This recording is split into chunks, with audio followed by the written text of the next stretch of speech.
Introduction to SBA Lending, SBA Lending 101. Welcome to my YouTube series on SBA 7A Lending. My name is Scott Schulman, and I'm a business lending expert. In this video, I'll be giving an overview of the SBA 7A Lending program. SBA Lending 101 will be shown in two parts. Part 1, who is eligible for financing. Part 2, loan terms and how the program works. Future videos will go into further details of the borrower's presentation that is recommended when applying, and also we'll be talking about the inside secrets of closing a loan quickly. The purpose of these lecture series is to educate business owners in government financing and how to maximize the use of the SBA 7A lending program to meet their needs in order to operate at maximum capacity without financial restriction. This video is also targeted towards business brokers, mortgage brokers, bankers, CPAs, attorneys, and the SBDC staff.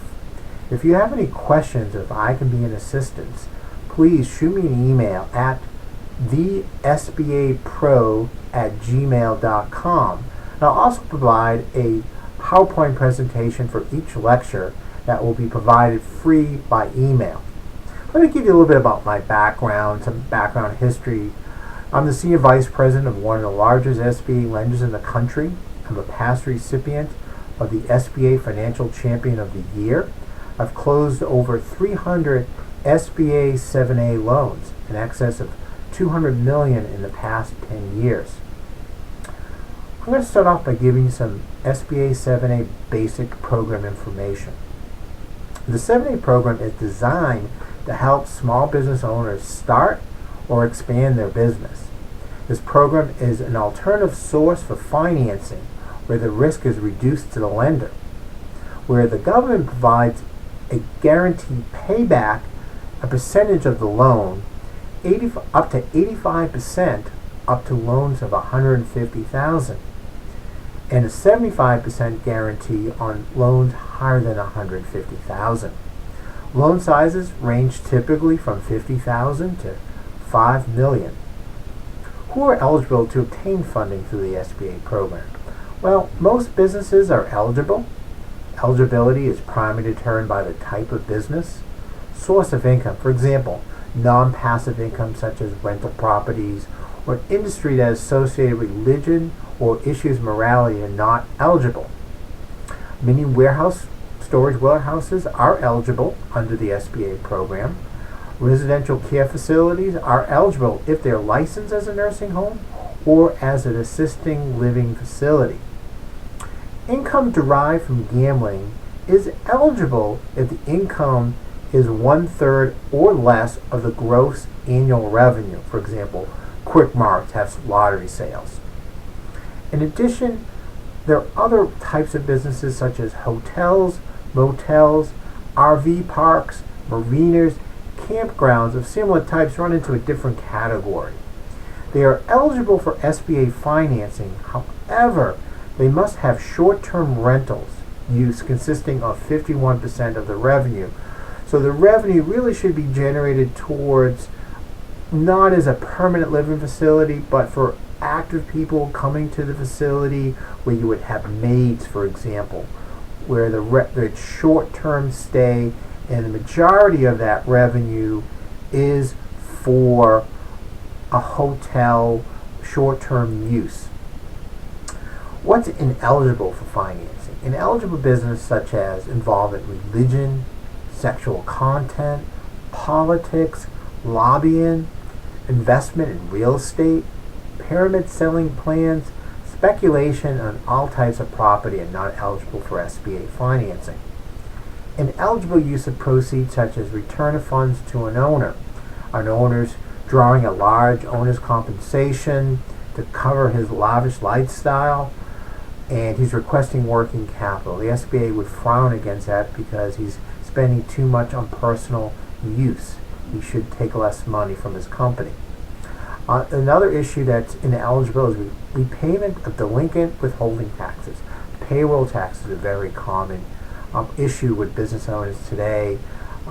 Federal taxes, liens from state taxes, you cannot use government financing to refinance that debt.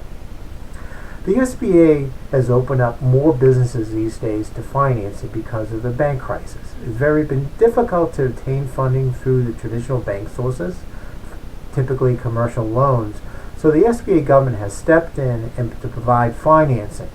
They changed the size standard, where it will allow more businesses to be eligible for the SBA funding program. For example, the max tangible net worth cannot be more than $15 million. Gives you a lot of room for businesses here. In addition, the average net income after taxes, excluding carryover losses, must not be greater than $5 million average for the past 2 years. So if you're making more than $5 million in a year, you don't need the SBA. But most business owners today are not making that amount of money.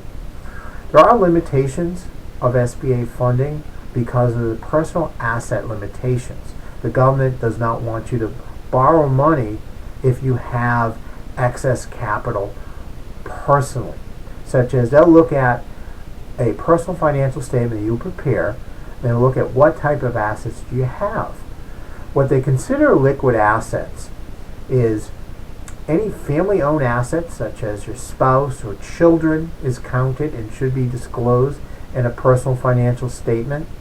Marketable securities, liquid stocks. So if they're non-retirement stocks, they're considered liquid assets because you can sell them without any restrictions. Bonds, mutual funds, or any similar funds in a revocable trust. Well, we mean revocable, that the person who is tend to be the trustee for can switch the trust back to himself, which means that he has access to that capital and would be counted towards his total liquidity. What's excluded, as mentioned, IRA, 401k, annuities, educational savings, and real estate is excluded from the personal asset liquidation. Now, liquidity limitations, let's look at what the actual rule is. Kind of went over what counts as the limitations, but if you're looking for a financial package, which I'll go in a little more detail what a financial package means, of $250,000 or less, the SBA allows you to have 2 times that amount in your personal assets. From $250,000 to $500,000, it's 1.5 times, or $500,000, whatever is greater. Over $500,000 is 1 times the max liquidity, or $750,000. Let me give you a little example, trying to explain a better. When we refer to financing package, project cost means the same thing. You look at a total project cost financial package. For example, an SBA 7A loan, $400,000, equity injection, $100,000, and other financing, $0. So we have a total financial package of $500,000. So it gives you room of 1.5 times that amount. So you cannot have more than $750,000 of liquid assets on the personal financial statement. For example, you have $800,000 worth of liquid assets, you must inject another $50,000. Another restriction is related to character. We look at your personal history, citizenship. This form is labeled Form 912.